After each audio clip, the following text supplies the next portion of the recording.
नमस्कार, मैं रवीश कुमार। इस देश में जब भी कोई न्यायप्रिय कदम उठता है तो सत्ता गलियारों में हलचल मच जाती है और आज की खबर वही हलचल है जस्टिस बी आर गवई के उस फैसले की जिसने सत्ता की नींद उड़ा दी है। एक ही दिन में 5 हाईकोर्ट को मुख्य न्यायाधीश और 17 जजों का तबादला हुआ है। जी हां, 5 मुख्य न्यायाधीश एक ही दिन में। सोचिए, क्या यही वह तंत्र है जिसे निष्क्रिय करने की कोशिश की जा रही थी? लेकिन आज उस निष्क्रियता पर एक सवाल खड़ा कर दिया गया है और वह सवाल उठाया है जस्टिस बी आर गवई ने। वही गवई जिन्होंने सीजेआई बनने से पहले ही कह दिया था, ना मैं बिकूंगा ना झुकूंगा, ना रिटायरमेंट के बाद किसी गवर्नर की कुर्सी चाहिए, ना ही किसी पार्टी का टिकट। क्या है पूरा मामला, आइए इस रिपोर्ट में समझने की कोशिश करते हैं। लेकिन आगे बढ़ने से पहले वीडियो को एक लाइक जरूर करें। क्या आपने कभी किसी न्यायमूर्ति को इतने साफ शब्दों में यह कहते सुना है? और अब जब उन्होंने संविधान की सेवा में अपने कर्तव्य का पालन करते हुए यह कदम उठाया है तो सवाल सत्ता से पूछिएगा, क्या लोकतंत्र का यही डर था? सरकार तिलमिला गई है। कुछ तो है इस तबादले की टाइमिंग में जिसे अब राजनीतिक चश्मे से देखा जाएगा, लेकिन क्या कोई चश्मा संविधान की रोशनी से बड़ा हो सकता है? जस्टिस गवई इस समय अस्वस्थ हैं, संक्रमण के कारण दिल्ली के एक अस्पताल में भर्ती हैं। हम सब उनके शीघ्र स्वास्थ्य लाभ की कामना करते हैं। उन्होंने न्याय को सिर्फ फैसला नहीं बल्कि जिम्मेदारी समझा। आज वही गवई अस्पताल में हैं। वे हैदराबाद के दीक्षांत समारोह में गए थे। अमित शाह ने इस मुद्दे पर एक बयान दिया, लेकिन वह इतना गोलमोल रहा कि सवाल और गहरा हो गया। अब निगाहें मोहन भागवत पर हैं। क्या वह चुप्पी तोड़ेंगे? क्या वह बताएंगे कि संघ इस पूरे मामले को किस नजर से देखता है? क्योंकि अगर यह नियम सही है तो अपवाद क्यों, और अगर अपवाद संभव है तो फिर यह नियम ही क्यों? बीजेपी की राजनीति में यह नियम कई बार लागू हुआ है। मुरली मनोहर जोशी को चुनाव लड़ने से मन कर दिया गया, लालकृष्ण आडवाणी को मार्गदर्शक मंडल में भेज दिया गया, उमा भारतीय को सार्वजनिक मंच से दूर कर दिया गया और खुद सुब्रमण्यम स्वामी को भी पार्टी ने दरकिनार कर दिया। अब जब प्रधानमंत्री मोदी उसी उम्र के करीब पहुंच चुके हैं तो सवाल बनता है, क्या वह खुद भी उसी नियम का पालन करेंगे जो उन्होंने दूसरों पर लागू किया था, या फिर यह नियम सिर्फ बाकी नेताओं तक सीमित रहेगा? 17 सितंबर नजदीक है और पूरे देश की नजरें इस तारीख पर टिकी हैं। अगर प्रधानमंत्री इस्तीफा देते हैं तो यह भारतीय राजनीति का एक बड़ा मोड़ होगा। अगर नहीं देते तो विपक्ष इसे बड़ा मुद्दा बनाएगा और नैतिकता पर सवाल खड़े करेगा। राजनीति में प्रतीकात्मकता का बहुत महत्व होता है और इस तारीख का प्रतीकात्मक महत्व अब तेजी से बढ़ रहा है। कांग्रेस, आम आदमी पार्टी और बाकी विपक्षी दल अब इस मुद्दे पर तैयार दिख रहे हैं। बयान आ रहे हैं, ट्वीट हो रहे हैं और सियासी गलियारों में हलचल है।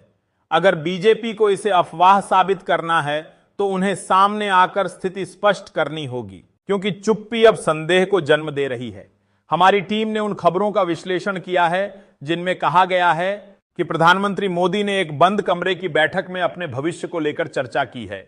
जस्टिस गवई का रास्ता अलग था, क्योंकि वे सीजेआई बनने किसी कुर्सी के लिए नहीं आए थे। वे आए थे संविधान की सेवा के लिए, जिसे बाबा साहेब अंबेडकर ने लिखा। अब खबर पर गौर कीजिए। देश के 5 हाईकोर्ट को एक ही दिन में नए मुख्य न्यायाधीश मिले, 17 जजों का तबादला हुआ। इतिहास ऐसे ही बनता है, जब कोई व्यवस्था को झकझोर दे, जब कोई सत्ता से नहीं संविधान से आदेश ले। लिखा गया है कि कानून मंत्रालय ने इन नियुक्तियों की जानकारी दी है, लेकिन आपको जानना जरूरी है कि यह काम मंत्रालय का नहीं, कॉलेजियम का होता है। वही कॉलेजियम जिसमें 5 जज होते हैं, जिसकी अध्यक्षता सीजेआई करते हैं। तो जब आप किसी खबर में पढ़ें कि कानून मंत्रालय ने यह नियुक्ति की है तो समझ जाइए वह सिर्फ औपचारिकता है। फैसला सुप्रीम कोर्ट के भीतर कॉलेजियम करता है, वहां सत्ता नहीं संविधान बोलता है। और यही वजह है कि आज लोग जस्टिस गवई को सलाम कर रहे हैं, क्योंकि उन्होंने सत्ता के लिए नहीं संविधान के लिए फैसला लिया। यह कोई आम फेरबदल नहीं था, यह एक सख्त संदेश है कि अब फैसले राजनीतिक चश्मे से नहीं संवैधानिक नजरिए से होंगे। इस देश में जब भी जजों का तबादला होता है उसे एक सामान्य प्रक्रिया माना जाता है, लेकिन इस बार जो हुआ वह सिर्फ प्रक्रिया नहीं है, यह एक सख्त संकेत है। राजस्थान, त्रिपुरा, झारखंड और मद्रास हाईकोर्ट के मुख्य न्यायाधीशों का तबादला हुआ। 5 हाईकोर्टों को नए चीफ जस्टिस मिले और 17 जजों का ट्रांसफर हुआ। कोई छोटी बात नहीं है। यह फैसला एक ऐसी न्याय व्यवस्था का है जो अब बोझ नहीं, संविधान की कसौटी पर काम कर रही है। कानून मंत्रालय ने खुद कहा है कि यह कार्रवाई कॉलेजियम की सिफारिश पर की गई है, तो साफ है यह निर्णय न्यायपालिका का था, ना कि किसी मंत्री का। अधिसूचनाओं में लिखा गया है कि जस्टिस संजीव सचदेवा को मध्य प्रदेश हाईकोर्ट का मुख्य न्यायाधीश बनाया गया है। जस्टिस विभू भाकरू अब कर्नाटक हाईकोर्ट के चीफ जस्टिस होंगे। जस्टिस आशुतोष कुमार को गुवाहाटी हाईकोर्ट भेजा गया है और सिर्फ इतना ही नहीं, इलाहाबाद से दिल्ली, दिल्ली से पंजाब, पंजाब से कर्नाटक, कुल 8 उच्च न्यायालयों में 17 जजों का ट्रांसफर हुआ है। सवाल उठता है, क्या यह तबादले एक सामान्य प्रशासनिक कवायद हैं या फिर भ्रष्टाचार और मिलीभगत की जड़ों को तोड़ने की योजना? क्योंकि जब कोई जज एक ही जगह वर्षों तक बना रहता है तो वहां पहचान और पसंद का नेटवर्क बन जाता है। वहीं से शुरू होता है वह पतन जहां फैसले नहीं, एहसान दिए जाते हैं। इसलिए जब जजों का ट्रांसफर होता है तो केवल मेज कुर्सी नहीं बदलती, न्याय का तापमान बदलता है। और यही वजह है कि जस्टिस गवई का यह कदम सिर्फ एक प्रशासनिक आदेश नहीं, एक सख्त चेतावनी है कि अगर आप कुर्सी पर बैठे हैं तो जिम्मेदारी भी उठाइए, क्योंकि संविधान देख रहा है। आपने भी देखा होगा, जब कोई अधिकारी एक ही जगह वर्षों तक बैठा रहता है तो वह कुर्सी पहचान और प्रभाव का अड्डा बन जाती है। फिर शुरू होता है दबाव का खेल, राजनीतिक, सामाजिक और व्यावसायिक दबाव। और किसी दिन वह अधिकारी न्याय की कुर्सी से हटकर आदेश की प्रतीक्षा करने लगता है। उसे डराया जाता है, धमकाया जाता है और कई बार घूस तक लेने के लिए मजबूर किया जाता है। तो क्या यह संयोग है कि इतने बड़े स्तर पर एक साथ तबादले किए गए, या यह सोच समझकर उठाया गया कदम है? क्योंकि पानी जब कहीं ठहरता है तो उसमें कीड़े पड़ते हैं, और जज भी तो इंसान हैं। अगर वे भी सालों साल एक ही कुर्सी पर बैठे रहेंगे तो जिम्मेदारी कब रूटीन बन जाएगी यह उन्हें भी पता नहीं चलेगा।